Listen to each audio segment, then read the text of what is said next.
Hello everyone, welcome back to this channel. On today's video, I'm going to show you how to make a transparent logo in Canva.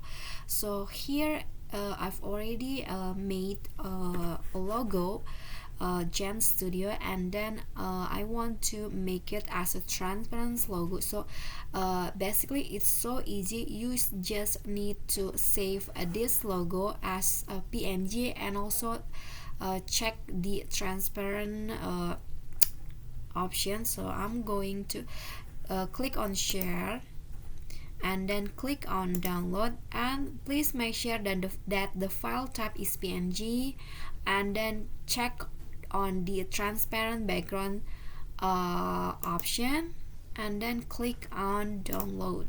So this when you're using the transparent background, you can use it anywhere in your design, and then I'm going to show you how to use that.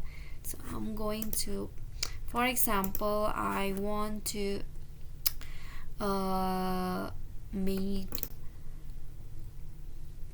this design, and then what you need to do when you want to add the logo, you can just, so I'm going to add the logo, for example, like this. As you can see, it has a transparent background, and you can apply it probably at the top right or at the left, top left, or at the bottom. So I'm going to use it like this, so it can be used also as your logo or as your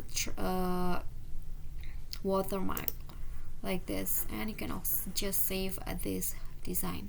Okay, so that is how you can make a transparent logo in Canva. It's so easy. I hope this video is helpful to you. Don't forget to click like, leave a comment, and also subscribe our channel. See you guys in the next tutorial. Bye bye.